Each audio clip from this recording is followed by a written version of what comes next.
Hi, welcome to Write More Light. My name is Sarah with the Midwest Writing Center, and today I am excited for us to talk with Bianca Sierra from the Davenport Public Library. For those who don't ordinarily hang out with us during this video, here's how it goes. Once a week, we give a super short writing lesson, art lesson, craft lesson, and once a week we interview somebody doing something cool in the arts or in literacy. So today we're I'm scrolling, I'm so sorry. Today we're interviewing Bianca Sierra. She is the branch manager for Eastern and Fairmont Libraries at the Davenport Public Library. In addition to supervising the library branches, Bianca also helps with a variety of library services, programming, material selection, and reference, which sounds like a dream. Bianca attended Western Illinois University, graduating with a BA in education in 2006.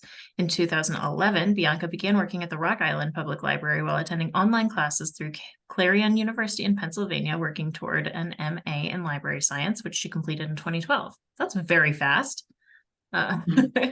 In 2014, Bianca accepted a part-time librarian position at the Davenport Public Library and was promoted to Fairmont branch supervisor in 2016. Recently, Bianca accepted the position of the Eastern branch supervisor. Bianca is also a freelance editor and indie author, having self-published 2 novels and currently finishing her 3rd novel. Congratulations. She hopes to publish Resolute, the 3rd book in the Replacement series, in early 2024. An accomplished musician, Bianca plays French horn in the Big River Brass Band, no big deal, Quad City Wind Ensemble, and Clinton Symphony Orchestra. That is a lot of no big deals. Bianca's most important job is being a mother to her teenage children, Jeremiah and Isabel. Rain or shine, and sometimes even snow, you will find Bianca on the sidelines filming soccer games or clapping along with the cheerleaders. That is so badass. Thank you so much for hanging out with us today, Bianca. Thanks for having me. First, there's never been a moment where I've met a librarian and not been like, are you a wizard? But reading your bio, I'm like, oh, you are. There's no question here. Yeah, I'm actually a Hufflepuff, so. Of course you are. Actually, now I see your lanyard. Okay. I will get back to business. What does being branch supervisor mean in the day-to-day of your job? So I actually try to spend half my day at one library and then the other half at the other library. The big picture is that I oversee the operations in the building, make sure things are running smoothly. But since I am the main supervisor that's in the building, I also address questions and any issues that might come up for patrons or staff on a daily basis, in addition to those other things. Since I do have the I'm technically a librarian too, and there's some additional duties there, which mentioned in my bio. I get to select materials. I actually select the DVDs, which is very, very fun because I'm a movie and TV show enthusiast, and it's really fun to just kind of get to spend that money and buy all these things and then kind of know what's out there all the time. And also I help on the reference desk and I get to do some programming. As part of the leadership team, I also facilitate a couple of different service, Simply Held, and some of the teams within the library. What's Simply Held? Oh, I'm glad you asked. Simply Held started off as a service called Best Sellers Club. So Best Sellers Club, we kind of stole it from the Scott County library system. We chose very popular authors that librarians could easily keep track of when their items were published.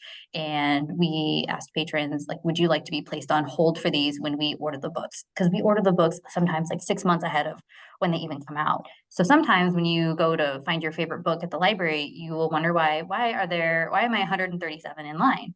That's because the book was ordered 6 months ago.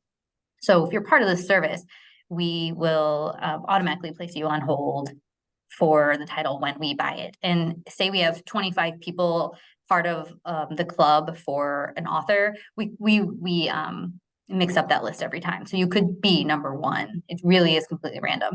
And one of the things we noticed going along the way was that, a lot of these authors that are designated best-selling really aren't diverse. So we have made a point of adding diverse authors across, all of our genres. And then we went so far as to add some picks. They're called fiction picks that are specifically diverse. They have, DEI subject matter or characters or authors, so that, we don't miss that hot new book by that brand new author. Like one of our fiction picks is diverse debuts. So we really try to make that service diverse and appealing to as many people as possible. That's really, really cool. How do you, I mean, I know, when like a hot author has been hot for a while, and we know, like a big publisher is picking up an unknown, that's a pretty good sign. And I know that whether or not something gets bestseller status is based on pre-orders. But how do you choose those unknowns? How do you do that? I rely on blogs, really.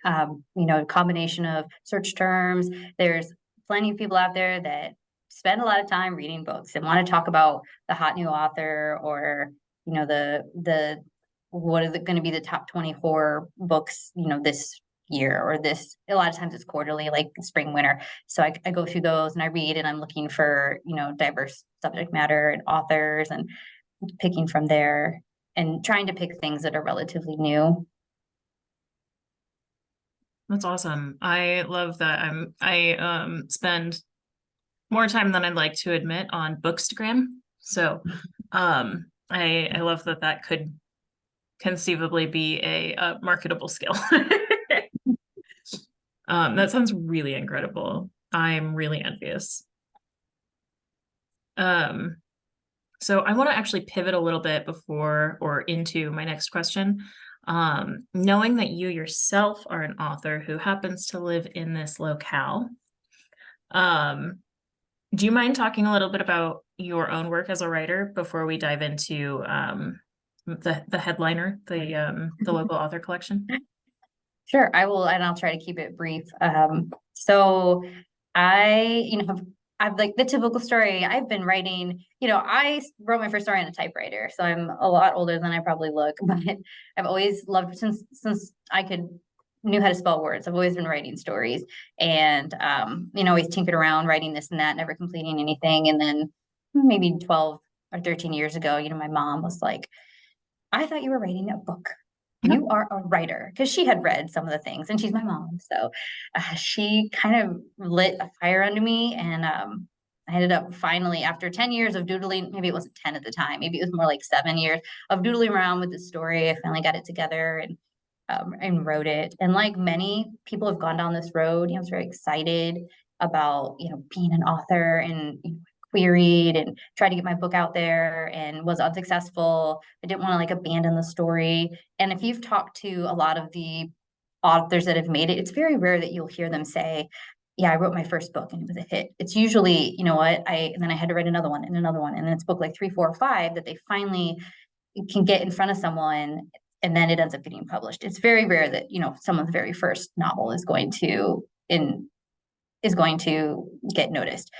So I didn't really want to give up on my story that I had been committed to for so many years. So I decided to self-publish, and then I quickly got the second one out, and then COVID, the pandemic happened, and I really wanted to be a better writer, because I could recognize that while I had great ideas, I could improve in my writing skills. So that's when I decided to get my master's in English, and go back to school at Western once again, and try to really improve those skills. I took an editing class, and It's so many degrees. It's fun. I just love going to school.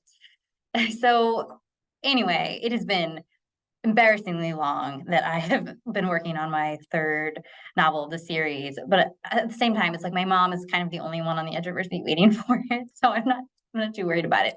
So I'm really hoping to get that wrapped up in the next couple months. And get the third one out, and then there's going to be one more of the fourth one. So, and then I'll move on to something else that I will hopefully can get an agent for, get published by a larger publisher other than myself. people always, I hear all the time that the second book is so painful and impossible to get out. And you said that the second book went really fast, and I was like, what? And then you're like, but number 3 though. So I feel like that's normal. I feel like that's very normal. I hear that all the time, that the second book just does not want to come out. So you just, you just got lucky twice. Thank you so much for that information. I will try not to focus on it and keep asking questions about it. So I personally am super, super excited about the local author collection that you're building, that you're curating. I guess let's start out with just a general. Can you tell me about that? So the local author collection, it lives at our Fairmont Library, which is out in West Davenport. It's 3000 North Fairmont Street. We have it kind of, I feel like in a relatively prominent section of the library. It really is all of anything local author, whether it's a children book, a teen book, adult book, nonfiction, fiction, it's all going to be, because it's relatively small right now, it's all going to be condensed on these few shelves. We wanted first and foremost, as local authors, we know there's people that want to read your stuff, and there are other patrons that may not even know you, and they want to support you. So if we're able to highlight you as authors and put you in a space and say, these are people that, live here in the community and they've written books, I think it's a much better way to show the patrons that we have your items, because we have purchased and accepted donations from local authors in the past, but then they would be put into whatever collection. And I always say, once an item is no longer new, it goes on the regular shelves to die, because there's just so many other books. Plus, there's always something new coming out. So it's really hard once you've had your showcase on the new shelf to kind of continue to circulate. Having this collection, and the more people hear about it, I think the more that we will see people coming to that area and kind of being curious, what kind of books are local authors writing, and is it something I'm interested in reading? And at the same time, as community members, we want to support you and have a place where your work can be shown. And it to me personally, I mean, my philosophy was we should add every single book that is given to us by a local author to our collection, no questions asked. And then previously, it was kind of it depended on what kind of book you had. If you wrote a fiction book, then it would go to the fiction selector, and then they would determine if they were going to add that book. And same thing for children's. And we have a team of 13 selectors. So that's kind of 13 different voices making the decision. And this is near and dear to me. So I said I volunteered as tribute. I will organize everything, and I will work with Meredith. And I am going to shout out to Meredith. She's our tech services supervisor. She does the cataloging for all of the books. So if you have a book and it isn't in any kind of system, it has to have a record created, which is just endless amounts of information about your book. It is a very difficult job, and she is definitely the unsung hero of all of this, because she's taking this book that just kind of has a couple paragraphs talking about what it is, and she's filling out an entire MARC record of information. So it's definitely a lot of work. So I'm working with Meredith, and we're getting these books added to the collection and on the shelves. I don't know how to gracefully wrap that up. No, oh gosh, database. When you mentioned database, I was like, oh my goodness, that sounds hard. Like that's, even if it's not hard, it's got to be tedious. I know in my work, both at the writing center a little bit, but as someone who reviews like indie authors, just adding a book to I really didn't want to do brand names, sorry. Adding a book on Storygraph or Goodreads is kind of a headache, and that's not at all on your level or on Meredith's level. So wow, that's really cool too, because then it's there forever and not something anyone else is gonna have to worry about. Well, I think that's really special. I have a few goals that I revisit every year, every 6 months, whatever it is, with my own reading list. And it's been a while, since probably like 2018, 2017, that I went out of my way to start reading local. Um, I think there's some stigma about the word local unless it's in food.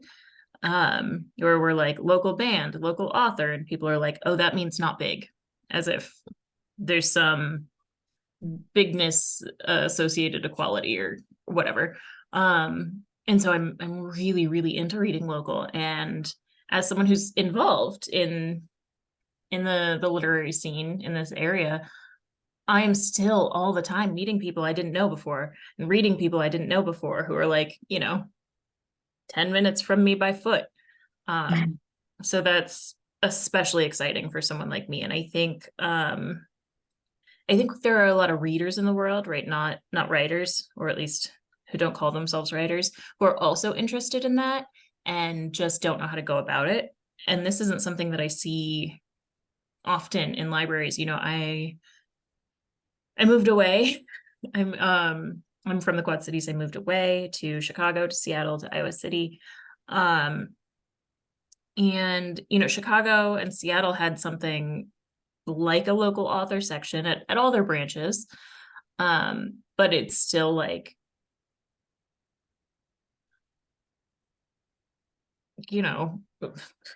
big names who are from that area. It's not at all um it's not at all separate really from like any other genre, because they're just saying, oh yeah, Langston Hughes is from here. You're like, okay. Oh, yeah. Yeah, you're right. Um, yeah, so that's super exciting. And I wish that I could see more of that everywhere, really, because like I said, like in cities where you've got a lot of people who are from there, they're still not focusing on the little guy. Mhm. And that's a bummer.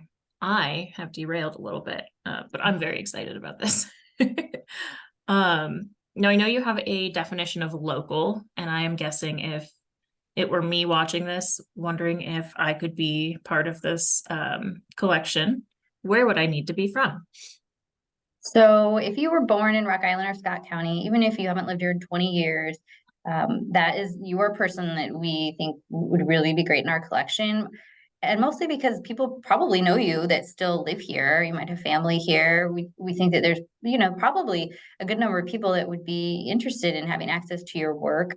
And then the other locals, if you currently live here. So it doesn't matter if you moved here a month ago, you live here now. We want to support you as a member of our community and have your books on our shelf. So it's just Rock Island and Scott counties. Rock Island and Scott County, yes. Cool. That's very important information. And what's then, I guess we talked about this a little bit, but what then is the goal for the collection? I guess we did totally already address that. I don't know. Let me look at my notes and see if there's anything else. Well, we Yeah, want I think, supporting authors and providing a place for patrons to find the books by people that they know. or could know. Yes. Yes. Why is this work important? This collecting and cataloging local writers. Well, providing access to books is kind of one of the main staples of library service. And partnering with authors and building relationships with the authors enhances both the library collection and the services that the library provides. And I think it just comes back to being a community. And the library is a place for the community. And while one of the functions is to provide materials and services, the library also offers support to community members. So the best way for the library to support authors is to highlight, their books in the collection. How can local authors support your work? So since this collection is brand new, we are relying completely on donations. It really doesn't have much of a budget. So the more books that you donate, the larger the collection will be. But with that said, we are only accepting one book per title at this time. So if you donated more copies, there's no guarantee that we would add those. What would happen is if you donated 3 copies, we would automatically add one to the local author collection at Fairmont. And then we would, if it was a fiction book, I would pass that along to the fiction selector, and they would determine if they wanted to add it to the fiction books. If that makes sense. If they didn't want to add it, it would end up in the bookstore, and then it would be sold to, to whoever, and then that money would go to the friends. And I derailed a. So if we have a larger, like right now, we just have like 2 shelves and they're not very full, and it doesn't look like much of a collection, but I think a larger collection is going to attract more people. We're going to get more people that are browsing to want to come and check out this collection, because if you see like 5 books, local authors, you might say, well, there's probably not going to be something for me. But if you see 50 local author books, that's kind of interesting. I'm going to go over there and see if there's something that I might want to read.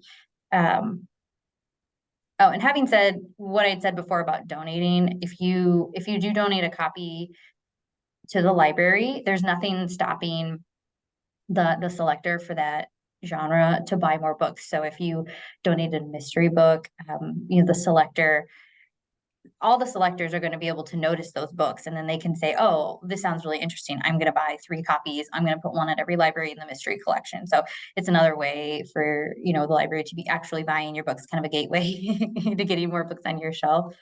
Let's see if there's anything I missed. Also, you can support us by telling your friends and family that your book is on the shelf. Even if they already own your book, they can come to the library and check it out, because we look at those circulations. So after a year, I say, hey, look how well this collection is circulating. Can we expand it and add a local author collection at another library? And so those numbers are really important for kind of showing how much the collection is being used by the patrons. And then just a note about checking things out. So if you live on the Iowa side, you have a card to Bettendorf or Scott County, you can place a hold on a local author book and have it sent to your library, no problem. If you live in Illinois, you're going to want to, and you have never used the Davenport Library, you're going to want to bring your library card to Fairmont. You're going to have to come out to Fairmont and bring your library card, and we will add you into our system, and then you can check the book out. Unfortunately, if say you have a Rock Island Library card, you can't place holds on Davenport items, but you can check them out if you come to library, and then you just have to return them to the library. You could come and check your book out like once a week or once every month, get those sorts out. We wouldn't know. And returning is much easier. You've got those return boxes at all the grocery stores. It's so convenient. I'm really glad that you brought up circulation, because I know, especially in nonprofits, right, which is where I am, but also in libraries, entering through the doors, going to an event, just existing in the space of the service makes a huge difference in the strength and longevity of that service. So like, I was thinking, if it's I'm big on buying books because I write all over them. And that is a very rude thing to do if it's not a book that I own. But you could conceivably like check it out and return it at the same time. Yes, you could. You could. Just cheat the library. But it helps the library because people are using the library. And if you've come all the way out to the library, I guarantee that you're gonna find something you're interested in and probably stay longer than you planned on anyway. Every time. So Fairmont is my branch now. I've moved, and that's my closest one. I'm really excited about this collection being closest to me. We talked about how readers can support. I would guess probably if you're a reader who really loves a local author, you can probably connect that author to this project. It is probably less effective to recommend that author to the library. Is that right? Correct. Yes, because then it works well if that author reaches out to us and donates their book, because now that we have this collection, I think the first line of access will be get the book in the local author collection, and then potentially purchase more copies for other areas of the library. Now I know there are gobs of other resources that the library provides, and I believe that you have some that you would like to share with us. Yes, yes. I get so I'm going to share my screen. So I want to make sure I click on the right thing. Maybe it's just that. Okay. Yes, I did it. All right. Nope. But then I forgot to share my screen. Okay. Is that what that button is? Nope. Share my screen first. I'm sharing that screen. Fantastic. All right. Are you able to see my screen? Yes. So this is our website, davenportlibrary.com. And as you can see up in this corner is a search bar that takes you directly to the catalog. So first I want to show you from home, if you want to browse our titles, you can do that. I'm going to show you how to do that. So let me get out your phones or a pen and paper so you can write this down. So it's a couple of steps in order to get to those handful of books that are local author books on the shelves. So the first thing you're going to do is actually just search local author, but we're going to get a lot of results when we do this. Easy. So we have to, click on some things to get farther down. So as you can see, we've got, over 1,000 results. Over on this side are all the different ways that you can narrow your search down, starting with format, which we're not super concerned with. Collections is what we want to look at because the local author collection is actually called local author. It's not listed here. So we're going to click on all collections and then we're going to scroll down until we see local materials. So then you see that number goes down to 45. So we got our local materials. Because we have local materials at downtown at Main in special collections, we do want to go to locations on the left side and we want to narrow this down to Fairmont. So just as a recap, we clicked into all collections and selected local materials, and then we went into locations and selected Fairmont, and then we're going to click apply, and we're going to see those numbers go down. So this is our 33 books that are currently on the shelf.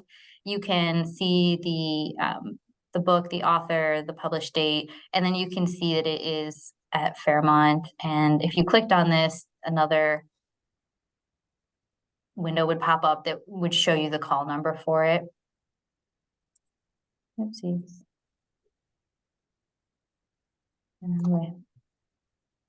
So we have lots of different kinds of books that have been added to the collection.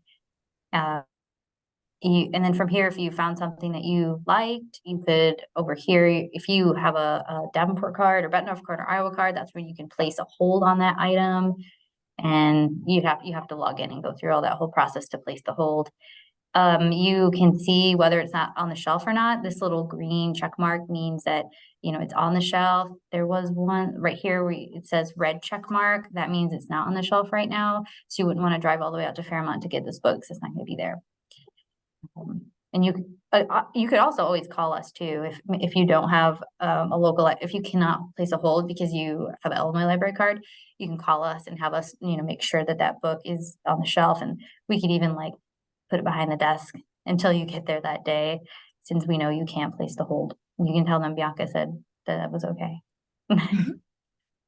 The other thing I wanted to show you about the catalog while we're here, I'm going to reset the filters. Between all of the libraries in the area, we have a lot of materials for writers, and just doing creative writing in the search bar. It's going to give us a lot of different 657 books. And I don't know if those are all about creative writing, but the ones that come up first are going to be our most relevant ones. You can see what this is on the shelf at Clinton Public Library. You can click view all locations. That will show you everywhere it's at. So I think people don't always realize the depth of books that we carry at the library. We really try to cultivate our collections and provide something for everyone. So there's really a lot of stuff on here that you have access to, even if you just came into the building and read it while you were here, if you didn't even have a library card, or you could take pictures of it. All right, so that is kind of all I want to show with the catalog. There's a couple other things I wanted to show everyone that I think can be useful as community members, as writers, the library services that we have. So I'm going to go back to the library website and talk about our meeting room spaces. So under services tab, we have meeting and study room spaces. So we have smaller study rooms that you can reserve a week ahead of time, that you can, have a private space to work. We have larger meeting rooms that you can reserve up to 3 months in advance. And we just made a change to our policy. Before, we only offered our meeting rooms to nonprofit groups and organizations. We now allow for-profit groups. We allow, celebrations. There is a fee though associated with those. So you click on reserve a space, and then you can see that the main meeting spaces. Now, the meeting rooms aren't showing available because I think you have to do like 48 hours. So you're not going to see anything until we go a couple days into the future. And then you're going to start seeing the green availability for the meeting rooms. So green means that something's available, red means that it's not. And you just click on what time you want. And then down here, you can adjust, what time do you want your event to end? And it tells you the cost. It's going to tell everybody a cost. If you're a nonprofit, you will get that fee waived for you when we go through the approval process. So if you just want to get a writing group together and meet at the library, you could do that free of charge. You could write all day. You could have a weekend. Well, we're not open on Sundays, but you could do like a Friday, Saturday retreat, completely free. And the Eastern and Fairmont branches have kitchens attached to them, so you can bring your food in. Really, and then we have I like did a not know that. projector screen, DVD player, computer, hook up through your laptop. We really have in the surround sound, really a nice facilities to host your events and meetings. And honestly, if you have like a 3-year-old, I can't believe I'm saying this, but if you're a 3-year-old who wants to have their birthday party at the library, we allow that. Oh, please clean up your mess. But that's something that you can do, which Like if we I had known that haven't. was an option as a kid, I would have begged for it. Right. And when a little bit later when I talk about some other stuff, you can definitely want to come. I already talked about Simply Held a little bit, but if you were interested in Simply Held and you are one of those patrons that is able to be placed on hold, so a Bettendorf, Scott County, LeClaire, Davenport patron, you could go to services again, and Simply Held would be where that is. And this is kind of your online form, put in your name, library card, where you're going to pick up your item, if you want large print or regular print, email address, which if you give us your email address, we'll give you a copy of the form so you can see who you signed up for, because it can get kind of confusing keeping track of who you signed up for. You can also be part of our newsletter, which comes out quarterly. And then you can just see all the different things we have. These are just nonfiction picks that our librarian selectors pick out. We've got, a social justice, strength through struggle, which is kind of like a diversity, what usually biographies and memoirs. Really cool categories here. We also have celebrity book club. So if you love Oprah and you can't seem to keep track of, getting her book, or we will put you on the list every time we buy her book or when she releases what her next title is. Same thing with Jenna Bush Hager and Reese. And then here's that list we were talking about before with those fiction picks. Those are chosen quarterly. So we have all kinds. We have graphic novels, historical fiction, international fiction, juvenile fiction, which I don't know that anyone's ever signed up for this, and it makes me a little sad because I love all of these books, and I just want people to sign up and read these. We have a science fiction one, an overcoming adversity. We have a rainbow reads, a horror one, and then young adult one. So lots of different genres here where you can add some diversity to your reading. You just automatically will get put on hold for that item. And then, our list of authors, which is kind of extensive. So if you have your favorite author, it was Nicholas Sparks, and you can't keep track of when his books come out because it's not regular, you can be put on this list and you'll never miss the next Nicholas Sparks book. And same thing for some of these other authors. I'm so excited. Yes. And another thing, I get authors that sometimes we hear from authors, they reach out and they want to do like a like a book talk or kind of partner with the library to do something. And there's actually a way to submit that proposal online, which I just have to find it because I feel like it's true. I feel like it's tricky. And this is the one thing I forgot to do ahead of time. Must be under contact us. I feel like it's under contact us. Contact.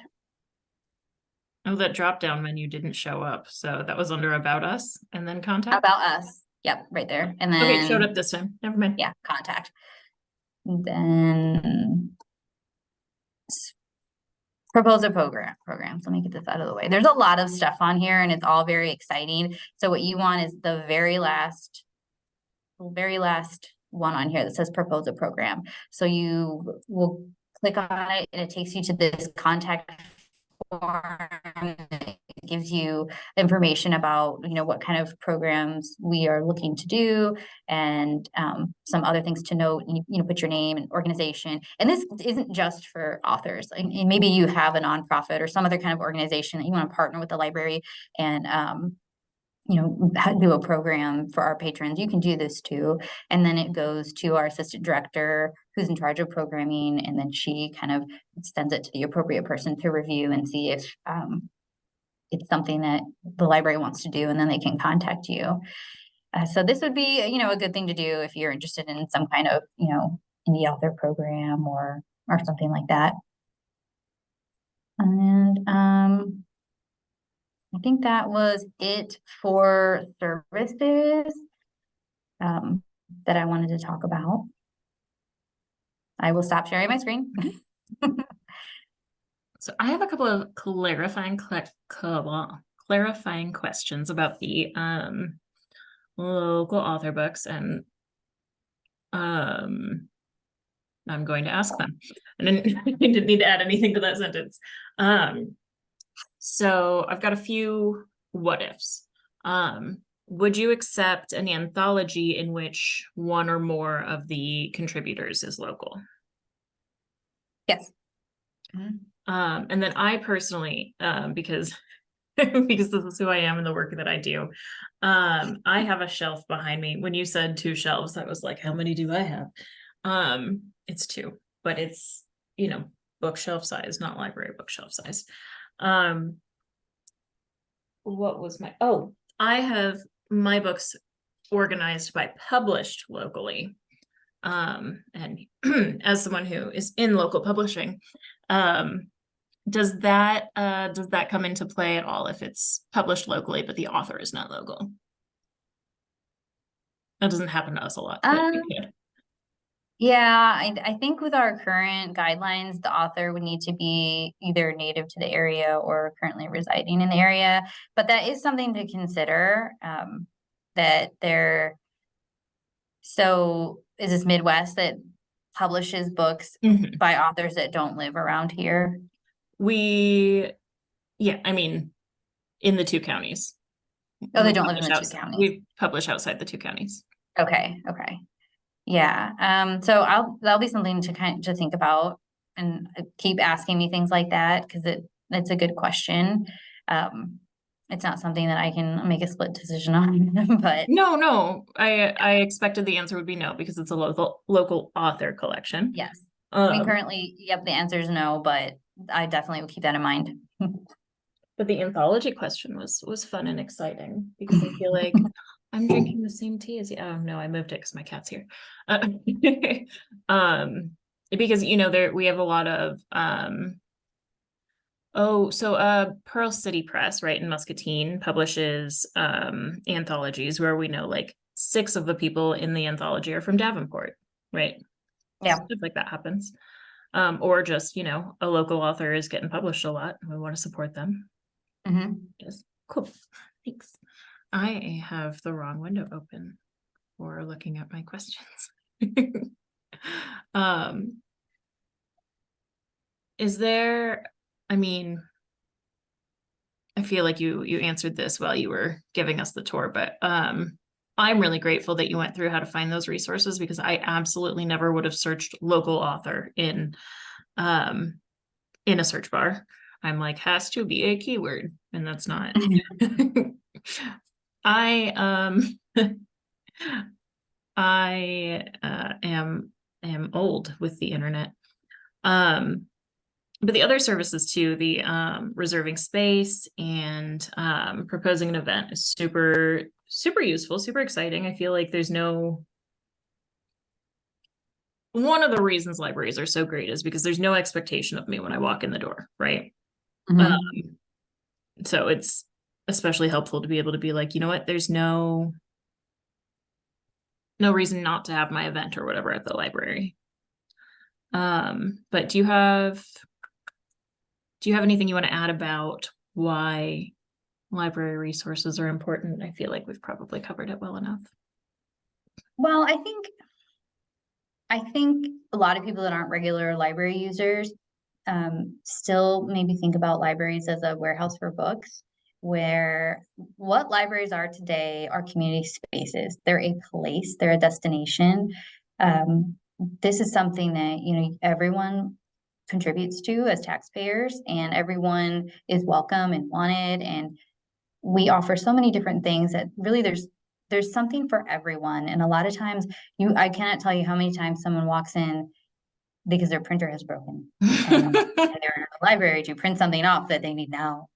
And they look around and they're like, I had no idea that this was here. And and maybe that's perhaps someone listening right now, but this is your service. As a member of a community, you have access to all of these things, and I would really encourage everyone to visit their local libraries. We have, Rock Island has a brand new library. Moleen's library is relatively new. Even It's though, so pretty.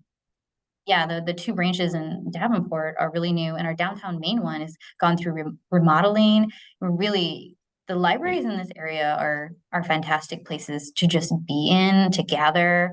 I mean, it's a place for community. It's a place to learn. It's a place to find assistance. It's even a place to play. The library exists to support you, their community, and everyone should really be benefiting from those services. And I could have gone on for 2 hours about the different services we have, but really it's worth checking out the website and clicking on every single thing, you know, see what's there. I am an easy target, but I was like about to tear up about the library. Especially, when I moved away from the Quad Cities, I think Eastern had broken ground, and then it was just the main branch, and then you could return books at Annie Wittenmeyer. But I don't think that was really a public space, or maybe I was just never there at the right time to get in. Um, and so yeah, I grew up near Eastern, and that's just like really exciting for me that like,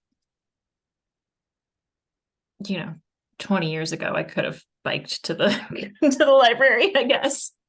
But there's so many more people have so much more access when we have more libraries. Mhm. Um, I'm sure you know the answer to this. It's not your job to know the answer to this, but do buses go to all the branches? Yes, the downtown, of course, Fairmont, it comes right by on Fairmont Street. And then Eastern is a little, It's so far north. yeah, I want to say it comes down Eastern, but it doesn't come directly up to the library anymore. And I don't want to promise that it stops right at the turn. It might even be all the way to 53rd Street. I hope not, but that might be true. I don't want to say it's not. I do know that Fairmont is very close to the library where it does the drop off pickup. Thank you. Is there anything else that I maybe should have asked and didn't, or that you wanted to add? Well, I had one thing prepared that I wanted to share, and I'll have to share my screen again once I get this all up and going. So, the one of the things that has been a big project for the libraries recently is these enhanced children's area that we've been working on with Virgin, is who has designed these for us, and they just got completed last week. So our Eastern and Fairmont children's areas have gotten a major update with some fantastic interactives that are now in place, and I just was going to share some pictures of that. The Please main do. library is also going to get these interactives, I think at the end of 2024, early 2025. And they're just absolutely fantastic. So just to give you another reason to want to come to the library. I know I'm an easy target, but I've been like very excited about every single thing. So this is What? our eastern branch, and this is just the big main piece of the eastern branch. And as you can see, all these things are different educational interactives for like toddlers and children to be playing with. But And also even it like, just looks like a piece of art. yeah, under this bench is even stuff for babies. The idea is that babies like crawl around under here and touch things, and then the parents can kind of sit on the benches. So this is the first big piece at Eastern, and then I'll scroll down one. This is on the wall at Eastern. This thing right here is called a whirligig. You can turn this, and then the alphabet moves, and all of these again, all these Oh, little it's like things chicka chicka boom boom with that library. are different. I mean, with that alphabet. Different things to touch and play with and learn from along the wall here. And then there's one more big piece. So I'm only showing one side, but it actually has like three sides. So like here you can measure your height, which sounds like really fun, and all kinds of more of these things. So this is the Eastern Library. So if you have toddlers, babies, school-age children, I mean, we actually had fun touching these things. So and going through everything. Really, you need to make the Eastern or Fairmont or both libraries a destination, because these are different. They're not the same at both. And I got a couple from Fairmont. So this is a bigger piece at Fairmont that we've got that space to play under, or parents can sit on, and these different little interactives. And I didn't even take a picture of my favorite one. It's over in the corner, and it's a bunch of different, everyone was laughing at me because I got so excited over it. It is the location area, and it had these circles, and the lowest circle was the universe, and then another circle of the solar system, another circle of Earth, and then United States, Iowa, Scott County, all the way into the library on Library Lane where you are. It was absolutely fantastic, and I don't know how many kids are gonna think that's great, but I thought it was great. But I didn't take a picture of it. And then there's this other piece right here is another big piece, and we have a whirligig too, but I didn't take a picture of it. So this is kind of the same thing you saw at Eastern with the different interactives. Our assistant director Lexi absolutely loves this little piece. It's the itsy bitsy spider, and so up here's a little cloud, and if the cloud's out, the spider can't go up, but if the Oh, cloud's away, then the spider can go up. So this was her favorite thing from all of it. And then this area is kind of like a little Muppet or a puppet show. We have some puppets right here, and you can do a little show here. So it's pretty exciting. And this then is all the so way back here is cool. that map I was telling you about. So that's my corner right here, Bianca's corner with the map. So we've observed children in the area, and they just go from one thing to the next, touching, talking, and you can't see all the different things. Like even right here, this panel, like there's animals, there's numbers, there's things to touch. It's just tons of stuff, really, that if you are looking for something to do with your children, this is a great option. So cool. I'm so happy you showed me. I'm gonna force my nibblings to come with me. I'd go alone, but it'll definitely be more fun with them and a little less weird. Well, thank you so much. I'm so excited about all of this. I mean, I was already excited, but you just kept adding to it. Yep. I start to get a little embarrassed when I get excited because I feel like I must seem like such a weirdo or like a faker, but no, it's just who I am. That's the great thing about working at the library is, I can wear my Hufflepuff, lanyard, and it's totally cool. People, mostly children, come up to me and like, "You're a Hufflepuff." I'm like, "Yes, I am." And you can be anybody you want to be because you are a librarian, and I don't know if it's expected to just be a little bit odd. I don't know. But I absolutely love it. And I'm really thankful, Sarah, for having me on here and letting me talk about the library and the local author collection, all the stuff we're doing. I would love to do this again, especially if you've got other stuff you get excited about. More people should know. and it's all very cool. So please keep in Yeah. touch. I will. Sounds great. I will transition then into what's up at the Midwest Writing Center, and I buried my calendar.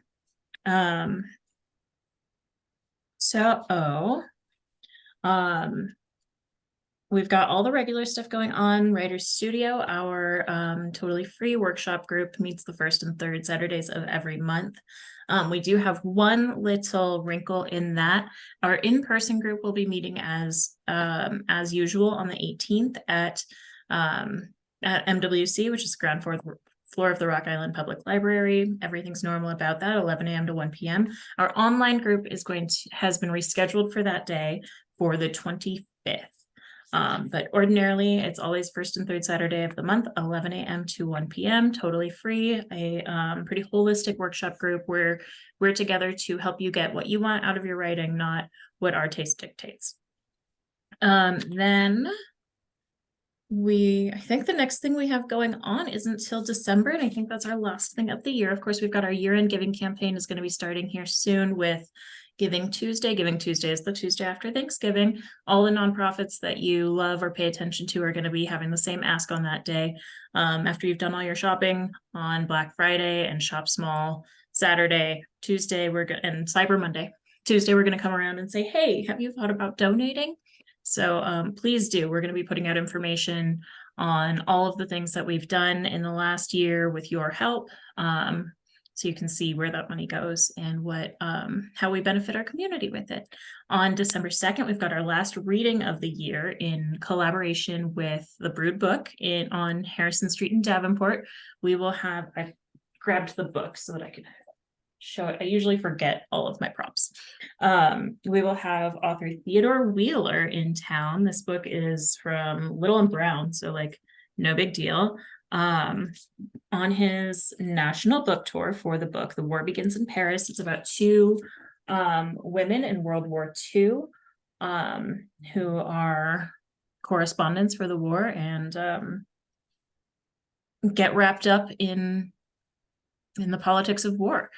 I haven't finished it, but it's really, really solid historical fiction. I know that's a pretty hot